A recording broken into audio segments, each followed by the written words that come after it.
Today, I'm going to show you how to make charm tumbler blocks in 2 different methods that I've learned over the years. And you will get to decide which way you like the best or if you want to try both.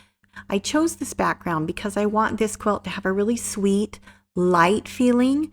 So all of my little charm squares, I chose beauty, soft, sweet ones, and each one is individually different, of course.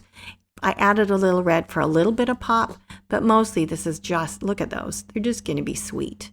So I take these, they're manufactured charm squares, so they're not exactly the same size. Any of you who've sewn with them knows that.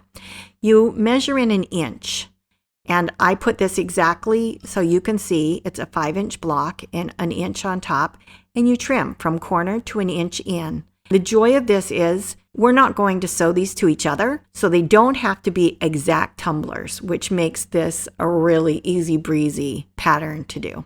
This pattern is such a fun way to show off your charm squares to such advantage because you get to see every fabric. Look how that blue one is so much bigger than the ones I'm stacking on top of it. Again, that's why this is such a great way to use charm squares, because you use most of the charm square and you get to show it off so well. We've taken the background fabric and we put our tumblers back and forth on our background fabric so that they're varied. You take the very top and the very bottom. I call the skinny side the top and the wider side the bottom, and you press it right against where you would sew that seam. So instead of cutting, we press. And this is the first method that I learned years ago that works in lots of ways. It works with other size shapes. It works with, if you want to put like a square on its side or a triangle, you can do wonky triangles or squares back and forth and have those tumble also. Watch on this one. I left this in purposely so you could see. I press it. I think I've done a really fabulous job. And then I peek to see if I did, and no, I'm not happy. So if you're not happy, just make sure you put it back down, edge it close as can be. You want that seam to be really far on the seam. Press it out, which doesn't really press it out, but it helps you gauge, and then press it closer. And that makes it better. So if you make a mistake, it's no big deal. That's how you fix it. Also, the reason we can do the top and the bottom is because there's a 1/4 inch, at least on every block I did, that make it so that you can sew one side together and then this other side together and not sew over the wrong part. So double check yourself as you're pressing to make sure that there's a 1/4 inch available for you to sew. These are so simple. So I have 3. If I were going to make a giant quilt, you could do every block you're going to make. For me, that's 24, but I'm going to show you part of it with a different method. If you want to use this method alone, then go ahead and make as many blocks as you need. So I sewed one side, then I sewed the other side, and here I am pressing. And we stay press, and then we press it open. And that is the whole, this block is so fast, and it's so simple, and it's such a great way to show off fabrics. So on the sides, you can only prep one side because you can see at the bottom there's not going to be a 1/4 inch where you could press that other side up. It won't work. So see right there, won't work. So you just get a pile, you stay press again, press them open, get one side prepped, and then you stack them all up. And as soon as you have those ready to go, then you can head back to the sewing machine to sew this side of your block together. With this method, as you sew, you can feel the clunking as you go over the seams. It's okay if you have a really sharp needle, but that's one of the things about this block is it's thicker in the corners.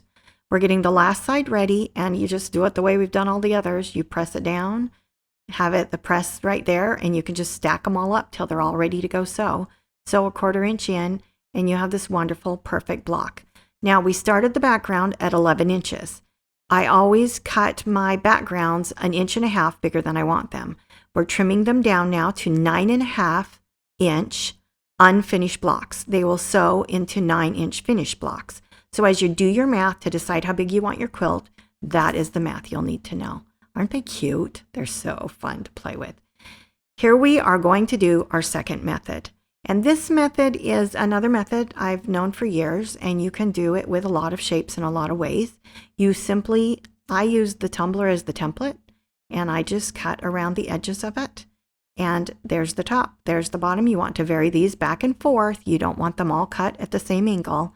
So change your angle up, and then you get rid of that middle bottom piece, and you put it away so you don't get confused. And when you sew them back together, you sew them back together kind of the opposite way you've cut them out. I always sew the top, which is the smaller side, and then the bottom, which is that bottom side. And the thing I didn't show you in this video is I would put a pin right there. I'd pin them, because if you're going to do a whole bunch, you really want to know. And notice also that pink is on the left and red is on the right. If you're doing this for you, you don't want to accidentally put them with the wrong side when you get back, or you will have backing that you can't square up to the right size. So 1/4 inch seams, and you sew them together. It's that simple. This block is simply pressed and assembled like other blocks that you've ever sewn or done. There isn't an exactness when you put on the sides. You can't really get them wrong. The only thing that worries some people with this method is you're sewing on the bias. So be careful. Don't pull. Don't stretch. Don't push. As you feed it through your sewing machine, just let it feed itself and you guide it. Of course, sewing straight seams is always really good advice to go with that.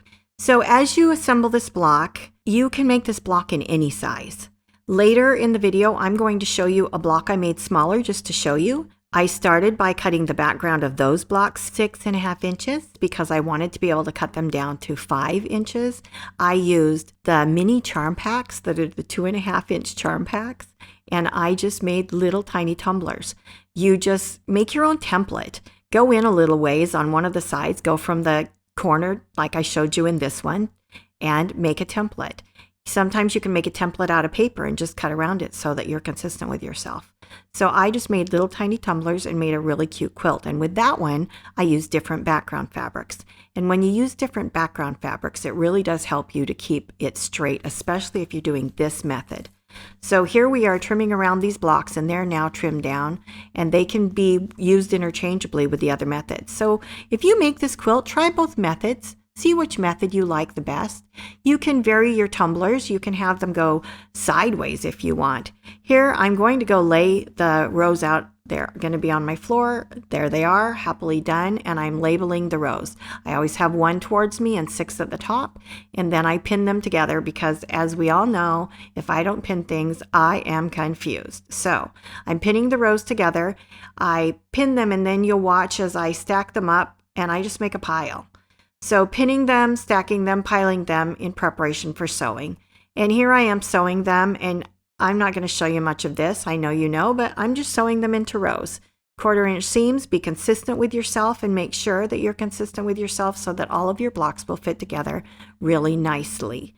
And that's it. The only tricky part of this is the bias sewing is over. So we're sewing regular seams, and it just is the fastest process. Here's one of my favorite pressing tricks. Towards me, I have the stack of the odd blocks. By the window, I have the even blocks. Odds, we want to get away from odds. So I was showing you with my hand. Get away from the odd.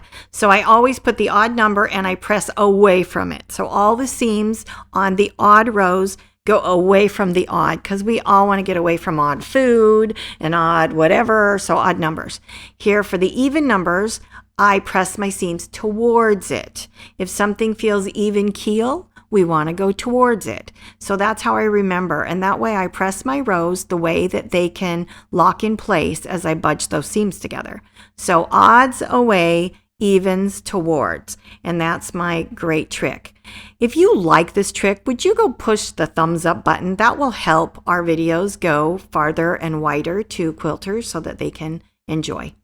Okay, here we go. I'm putting them in the order they belong. I sew 1 to 2. 1 is at the bottom, 2 is above it, and I just sew those rows together. You put the corner together and you lock the seam in place. And I call it budging. I budge my seams right. They just slip in next to each other, and I hold it with my finger. And that is how they become even. So you go over the seam, then I stop and I budge the next one together. And they just lock into place. Some people call it kissing. And there they go. It helps for your quilt top to look really, really nice. I decided to add a yellow 3-inch border because I wanted it to just have that sweet, soft feeling. This is such a light and airy baby quilt. I'm going to quilt it really fast so you can see it quilted and done. Here's the small one that I told you, 6.5-inch blocks. I used 6 different background fabrics. Those are 2 different blues and 2 different purples, 2 different yellows. It worked out really beautifully. I hope you try making the Charming Tumbler block.